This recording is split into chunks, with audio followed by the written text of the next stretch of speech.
ఏ పని ఇచ్చినా సరే, అది తోట పని కావచ్చు, లేదంటే వీధులు ఊడ్చే పని కావచ్చు, ఎలాంటి పనైనా సరే నిస్సిగ్గుగా చాలా గర్వంగా పనిచేస్తాను, చాలా నిజాయితీతో పనిచేస్తాను.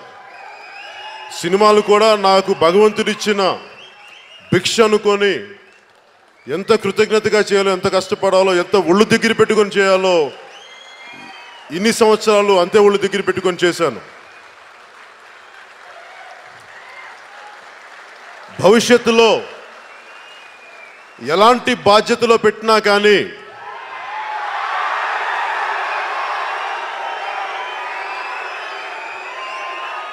అంటే మీరన్న మాటలు నాకు వినిపిస్తాయి, వినిపించక కాదు,